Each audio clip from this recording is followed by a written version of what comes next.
Tātou tāpua I le tua. O maia, I tātou ala langa fia I le li. I tātou ala langa I le papa o tātou o tanga. I tātou wifonga I tātou puna nou. I tātou tōtu tuli luma o le li o le na whaia I tātou. I tātou tā watu rona mamaru I nu ese. Maona wawenga I nu malama. A wai sili le li e kusa fo'i na vi ia oia tatu talo mo le nganga le tua sili a se malo mātou tamai waulu whale lau atu nuu I le sengi o le nei kai au sa io mātou whafo atu lau vi inga ma vātu le tauranga o le whaftai ona lau alofa ma le wangi nei. Ai mo mua na mātou whala watu le mi ngao ma le whaaloalo e te tawai. A whio I poia lau nganga pa ia o mātou soa soan seli. A wā o mātou whaatalitali atu nei I lau whio. Ina ia e ulu whale mai tu tonu I o mātou loto o manei. O mātou pulu naunawina lau whio na ia tātou mafuta whatasi I le tāpua I ngāro watu nuu nei. A ngāra pa ia e fisoso ni mai e tusa mo mātou vai whale ngāra. Whatutu muina o mātou loto I le tumu ato tō lau whio. Ina I o mātou I loa na tāpua ia tu I lau whio I le ngāra ma le loto mau lalo lau. Nganga pa ia fio mai. A wago mātou wala au maole atu le swafa malo I Yesu Kristo. Lo mātou ali I ma lo mātou whaola. Amene. Nea tātou vi atu le tua I pese ua samia.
whaitau ma whalongolongo inisi o whiong pa ia al tātou tua. Tusi whaitau o le nei aso, ma wa mai lea le tusi a ngā ruenga. Ngā ruenga I lona ni ta upo e skulu matolu, Tātou whaitau whia wawai mai le whaiupu mua. Whangata mai le whaiupu lima. Ngā luenga I lorang tau ko skuru matoro. Tātou whaitau whia wawai mai le whaiupu mua e whangata mai le whaiupu lima. Whaafonga maia I le whionga paia alo tātou tua. Sai le kalesia I Antioka. Nisi perfecta ma'a o Panapa ma Simeona o ingoa I Anikero malukio le kulele o manaena sa tausia patasi o ia ma herota tupu a toa masaulo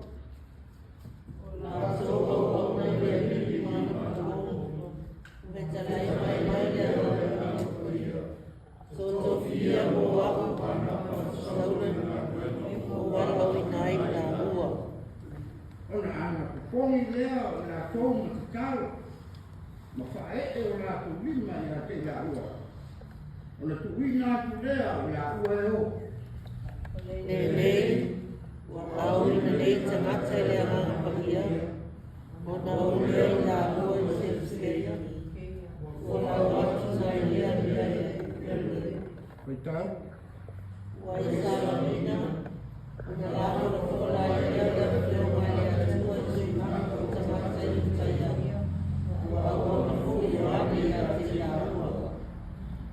Ia, whamanuia mai le tua e ala I le tātou whaitau ma whanmalongo I ana whiong pa ia. I tu maua tu pēr I a te ia lona lava vi inga. Le mamalu ma le pule nei se I oo I le whaavavau. Amene.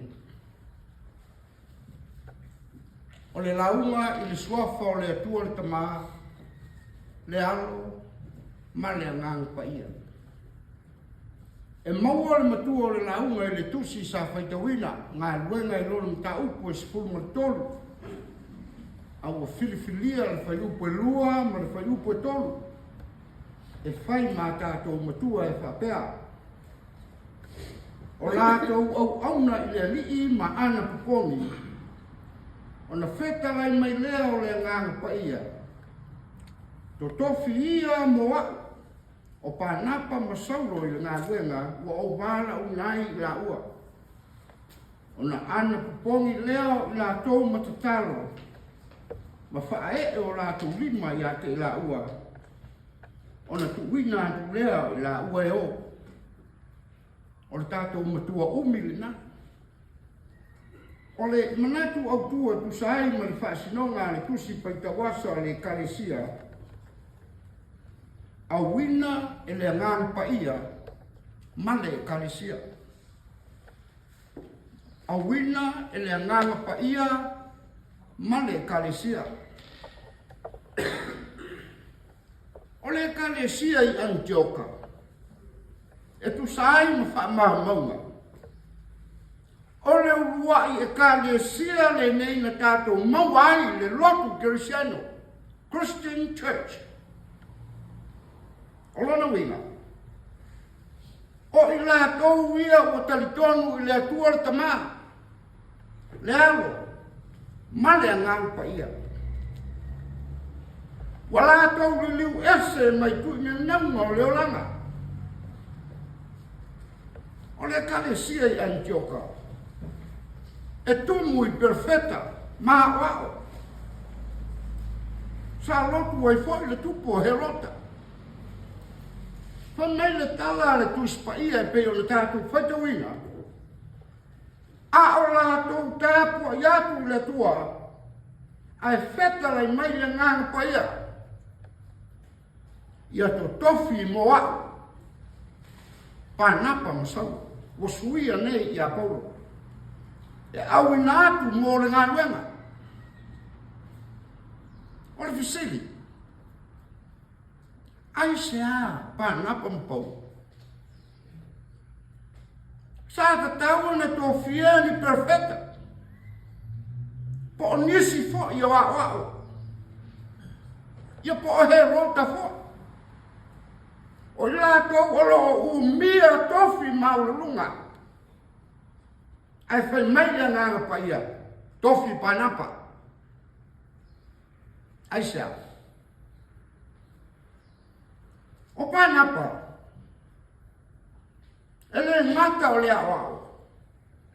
A se tangata whau tua le nei.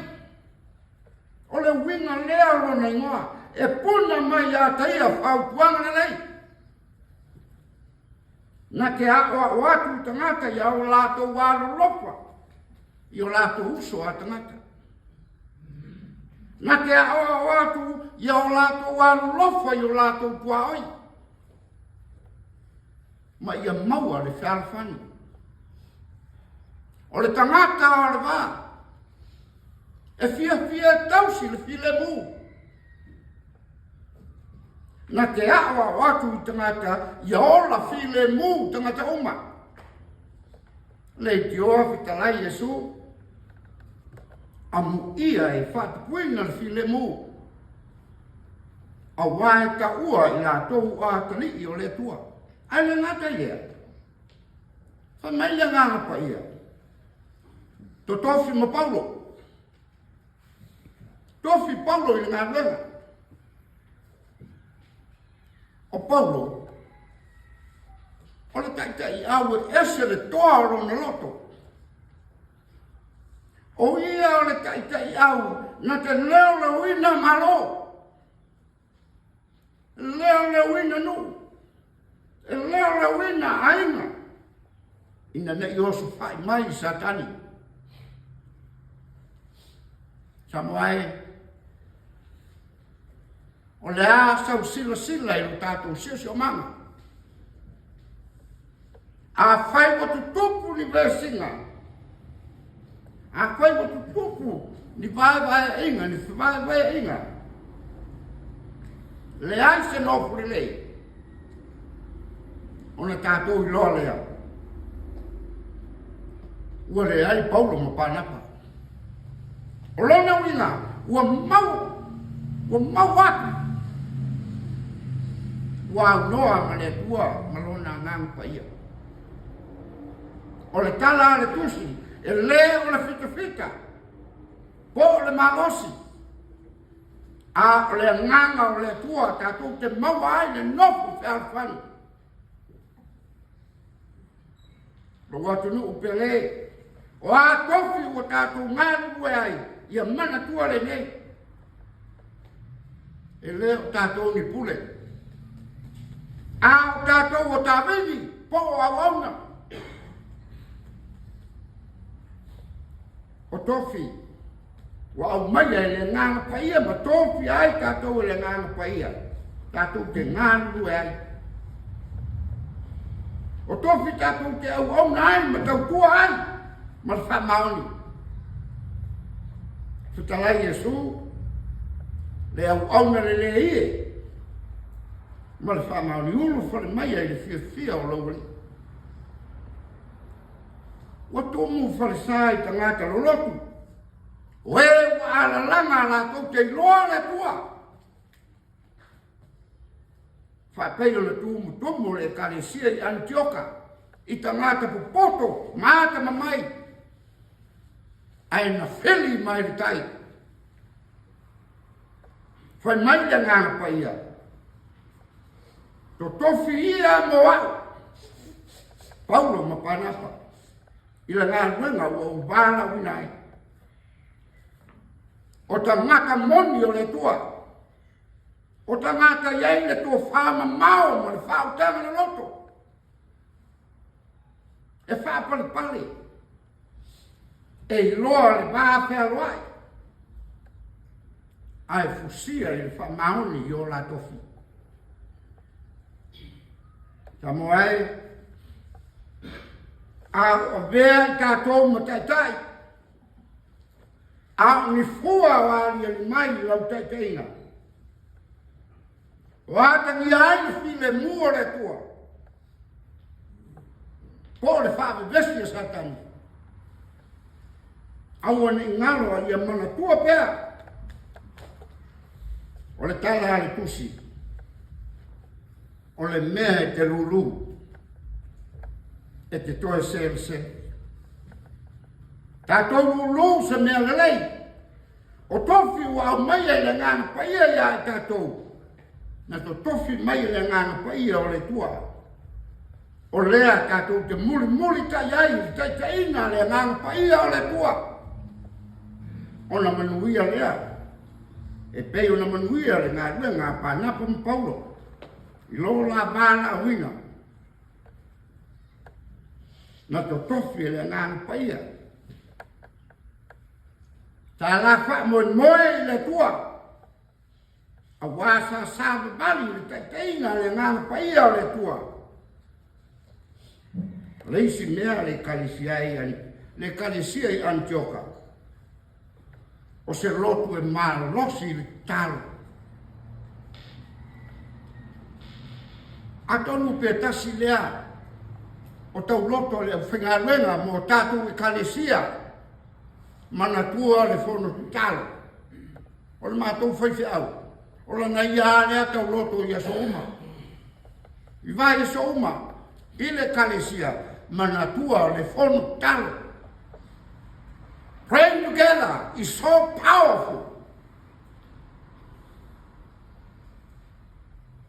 O Yesu ke riso la vaia. Na wha moe lona tama.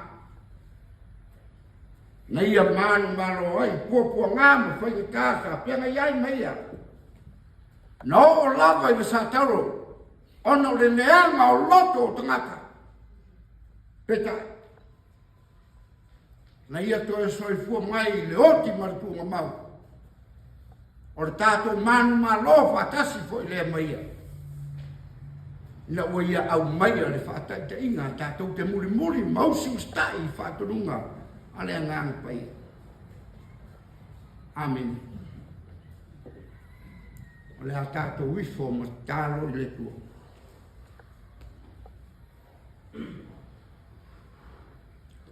Le tua silsili e se.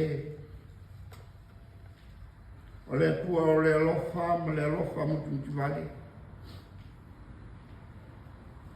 O le tua o le nafi ma le so ma tai au. O le tua ifo ma tō tuli iai tangata umai o le larulang.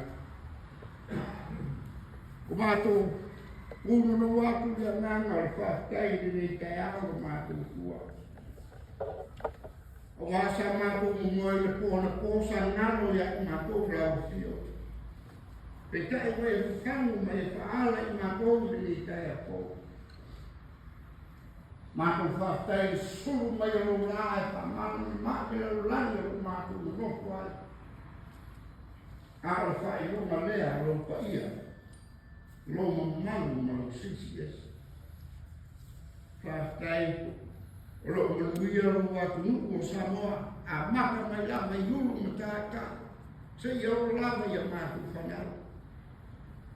Whaftai le kua i lo to singa i lo mātu o tulu. Lese mea mātu te mātu ti mai.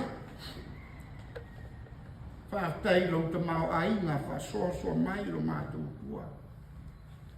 O mea ai lo mātu o ai, o vai o mātu whengu ai, tupe ma lava o mātu o whaungaina. Ai mai se o le ea o mātu o mana vaina ma mawai pēr le ola whakou le ako ma le ako. Mātu whaakai sirisiri lo mātu o tua o na lo waro pele o Yesu Keriso. O le ena tolu ngi o leina i mātou le whanau o sai. Le atua whaavavaue le tamāma le tupu sirisiri o ta ngāta Samoa. O mātou puno no watu i la o fio ma le māsi asi lava. A wā o le tusai i mātou ma lau alofa. Ma lau wanga le lei, ma lau wha mahoni, ma lau a miotoni. Mātou te mautinoa i mātou o ta ngāta le wha mahoni. O mātou le wha tau muina le tele o mātou kiute te wawe. E tusa ma o mātou tofi ma tau. O mātou whakamala pē mea mātou te manu i ai. O soi fua whaaforinga nisio i mātou. O mātou wola fia vi ia. Ma fia tau taua.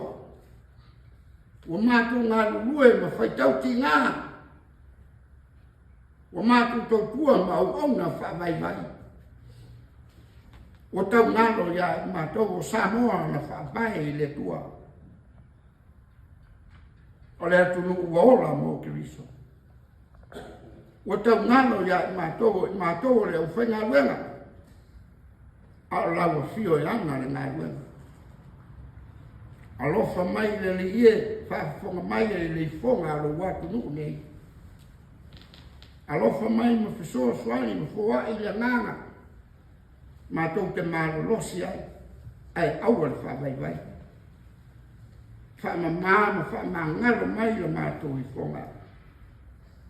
Awawa mātou tonu ma whaakutua ia Yesu Keriso lo mātou alii ma lo mātou whaora. Le tua whaafonga talo e. Le tua e malia ai lo mātou mana o i mere le uma. O mātou te taro atu i lawa fio i nei e iai o manuia i lunga o lo mātou o tunu. A mata mai lava i e mātutua. I e whamanuia i e kalesia keresia no uma wāti nai tono o Samoa. Whamanuia i o lātou te tai. Le tua o mātou te taro, lau au whainga wenga na to topi le ranga paia e au wina e kalesia. I nuu mafio anga, whapea fo i le lalolangi a toa mo lau ngā lue. Lo lātou whawhartulu ia, ono le wholofulaina o lompina ngalo. Ia e alofa, mawhisoa soani, hoa ia i lātou le loto tele, paia i lau ngā lue. Ia e whamanuia i le malo Samoa. Le tuai o mātou talo ia iai au whamumianga. I le tamamatua. La wawana, we e tofi, i le ao Samoa. Fua ia te ia le tino maros. La wawana, pāle mia. Talo le tua i e alofa, ma fisoswani ia te ia fua i le loto tele. E taita ina hailu watu nu. Ule ngā li ma whaipule. Mātou te talo le tua. E o te tofi ala ua ngāna pa ia e taita ina hulu ma tā ngā ruenga le malo o Samoa. E lofa ma fisoswani ia i lato. Fisoswani nuu ma lara whanga ma fioanga. Le pule ngā li ma whaipule. Le ngā tai lea. Fua i le malosi i whale kua matausi o sao hao ma sao tamātai. Papea le malosi o nuu se iau lava i nei a mātou whanau. O mātou tua o mātou talo. Mana tua i le mātou talo i la tau lo whatau tolia i whale mai. Maaina, lama marula o fia i o lātou tonga tina. E o fia maua lau soswani, wale ngātai Samoa, a le lanolangi a toa. Lātou le aini mea no nofo ai. Le tua ia e alofa ma tausi ai lātou. Lātou o fia ai ia e alofa ma whanga ai lātou. E o sawaina pea, ono le lima tangu vale. Po le lima malosi o nisi le tau purea lo mātou tua. Ia e alofa ma nā ai lātou. Mātou te talo whapitoa lo mātou tua. Ia whaia lava lo fina ngale. Ai awa lava i o mātou lo. O mātou talo ia, tui nātu luma o lau fio e whaia pe iai lo fina ngalo. Ai le o mātou lo. E alātu le suafo Yesu Keriso lo mātou o li ima lo mātou whaora. O le a mātou tu ua. Ai atu mai lunga o Samoa ma le rangi a toa. Le rofa tu noa la o fio le tua lo mātou tamā. Le rofa siksi esa Yesu Keriso lo mātou li ima lo mātou whaora. A toa ma le mātou maftanga ma le nganga o whamumianga o malawa. Nei, sa iao i le whamuvau. Whamuvau lava. Amen.